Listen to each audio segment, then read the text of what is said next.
Welcome back, YouTube. This is Botanic Mac with another video update on my garden. A lot of changes. I harvested a few things. So let's go. These are my kale, Swiss chard, and my other kale plant. It's a white dwarf kale. Still to this day, I've haven't gotten any bug infestations, which is really good. Foliage is very green. I've harvested quite a few, as you can tell from the bottom. Can't remember the dishes I put it in, but it's pretty good. Extremely fresh. Swiss chard. Lots of salads. I actually put these in some of the smoothies that my wife makes. Kale lacinato. Use some of it as well. Actually, these are really good in breakfast burritos. I haven't tried these in a smoothie yet, but I'm sure they would be pretty awesome. These are my carrots. This is what's left of my carrots. I haven't had any luck with carrots this year.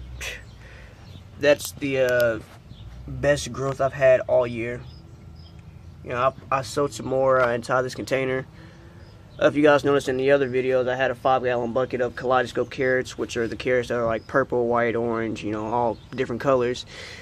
They all died.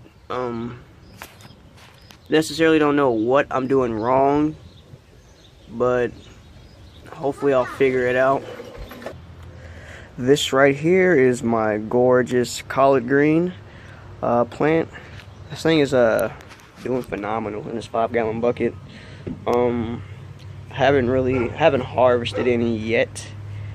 Contemplating on doing it for the 4th of July. I'm having some. Sorry, that was my daughter. She had a little spider on her. But yeah, this is my collard green plant. I'm gonna do my first harvest on the 4th of July or before the 4th of July. I have more collards growing in this 5-gallon container right here. There were about maybe about 4 others, but did some pruning and kept the well-established ones. This is my broccoli plant. It's doing pretty good. The foliage is it looks blue. It's not in the sun, so you guys can't get a good visual description of what I'm talking about, but I mean, if you kind of like look at that from this angle, I guess it looks kind of like a tint of blue.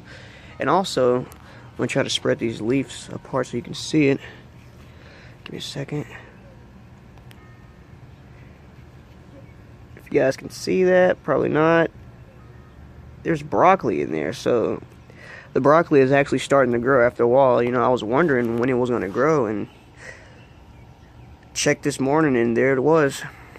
Pretty awesome. These are my 2 cilantro plants. Me and my daughter, we come out here and we eat cilantro together. Just pick it off and just eat it. Really good. This is my hot pepper blend. I've pruned these about 1, 2, maybe twice. No, 1, 2, 3. 3. I'm pretty sure 3 on both. And the foliage is again beautiful, green, dark green, no bug holes. It's just doing very good. This is my habanero. I just take this down off of here so you guys can see it.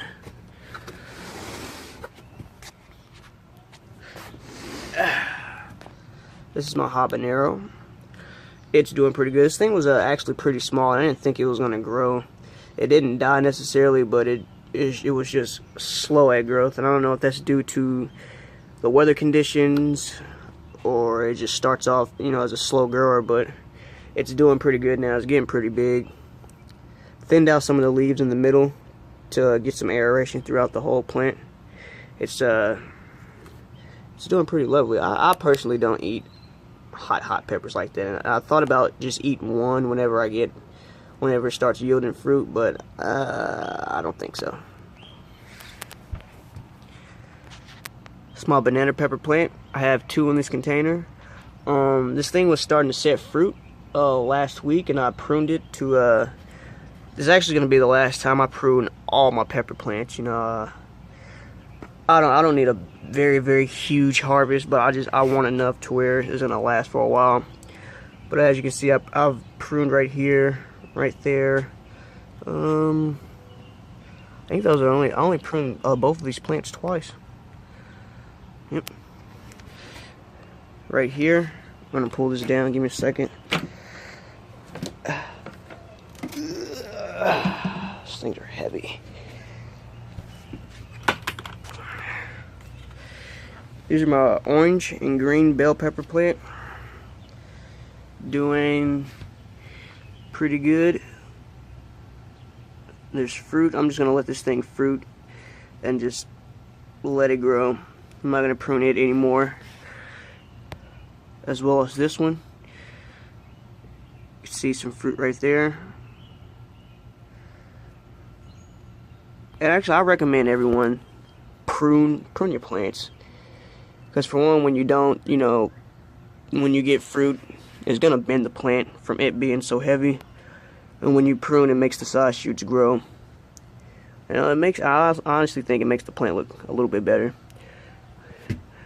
My green bell had a leaf spot disease, and what I did was just cut off the leaves and spray both plants with baking soda and water.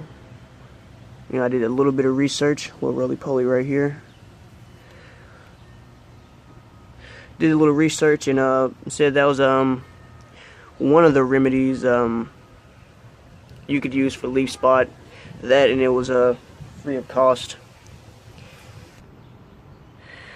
This right here is my sweet pepper blend. 2 peppers in a 5-gallon bucket. Try to point out some of the flowers that are growing. There's a cluster right here. There's a cluster right there. Another in the leaves right there. They really, all these flowers, they blend in together. There's some down here. Foliage dark green, no bug holes whatsoever, and it's doing pretty good. This is another one. Oh, there's a big flower right there. Didn't see that one. It's like right there. Yeah, this is another one I'm not gonna prune anymore. I think I pruned it enough. This is my Cuban nail pepper plant, and foliage dark green, trunk, its main stem is super rock hard. Can't snap it with my fingers if I tried. That's how sturdy it is. This one's bearing fruit, or I should say it's about to flower. Come on. And I guess my camera doesn't want to focus on that, but there's another right here.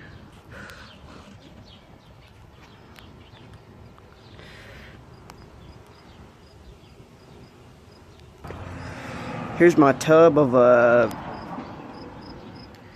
red potatoes. If you watched my previous videos, you are kind of wondering where did all the foliage go. I actually I did a harvest on my red potatoes last week. I was anxious, you know, my plant didn't, or the actual plant didn't flower, or the foliage didn't die back. I just got kind of impatient and too anxious to see what I was going to harvest, and I actually got maybe 10 to 15, I want to say, of actual decent size red potatoes. You know, there were actually almost 30 or more small ones that were undeveloped or underdeveloped, and basically I would have just had a better harvest if I just would have waited and stopped being impatient. But I have more in here. I have actually another container in the backyard I'll show you in the video later, but I'm starting over with this, and I don't think I'm gonna harvest this until maybe December. You know, the last plant was actually in this for 3.5 months. So I'm gonna, for the rest of the year, it's gonna be 5.5 months. So this is my, take the cage off. Give me a second. This is my blackberry plant. This is my blackberry plant. It's this thing's growing a lot. Foliage. It looks good. Here's the only flowers I have on it so far. As you can see that right there. There's a blackberry right there, which is awesome because I didn't think this thing was going to produce any blackberries this year. See all the flowers, and if you look at the bottom down here, it actually produced 2 more. This leaf is in the way, but this right here is a whole different plant. See the stem that goes all the way down, and get this out the way. And this right here is another plant. So it's like shut out 2 more plants, which is awesome. I didn't think it was gonna do that, but yeah, I still don't know what this foliage is down here. You know, the leaves, they look different. Maybe they're gonna be more plants. I don't know, but pretty proud of what's been going on so far, and I hope for better results. This is my bush steak indeterminate variety. I probably said that wrong, but I'm pretty sure this is my bush variety. Determinate. It's doing pretty good. It's actually there's a few flowers on here. This camera just doesn't want to focus today. There we go. Flowers right there. There's more towards the bottom. That yellow one's probably gonna fall off. This thing's still growing. I don't know how tall this thing is gonna grow. I said it was a indeterminate variety, so I hope hopefully it stops soon. Stops. It doesn't go past the cage on the that the plant is on. If it does, I'll probably have to transplant it. But foliage, green, no bug holes, no infestations, pretty good. Out here in the front yard, here are my 2 cabbage plants. The next time I do cabbage, I'll probably just do 1 in this area right here. Planting them way too close together. Not enough room for both of these guys to stretch out. You live and you learn. And I actually learned my lesson. But you know, there's like the bottom leaves like that. You know, some of the most outer leaves have minor bug holes in them, but for the most part, everything's looking pretty good, pretty fresh. Yeah, it's just looking really good. And this is my first year trying with this. I didn't expect I was gonna have any results, but that's just my opinion as a really unexperienced gardener. But they're doing pretty good. Right here in this bed right here, I trimmed out all the flowers. This is my lettuce that's set to flower. Depending on, I'm probably gonna cut it down and put a pepper plant, another banana pepper plant in here, and maybe a lemon boy tomato plant, just to have something to mess around with, because this garden's basically, or this part of the garden's almost pretty much dead. And the back here, I have a cluster of okra. I'm gonna have to come in here and prune some of these guys out, but I have a cluster right here. I have one right there. Excuse me, CD. I have some right here. And I have a bunch right here, which you guys can see that there's a bunch. I'm gonna have to come out and thin all these guys out. To the backyard, to the raised bed, built by hand, free of charge. Really proud of it. I'm going to take the netting down. This is the little netting barrier. Bamboo's in the ground. I had to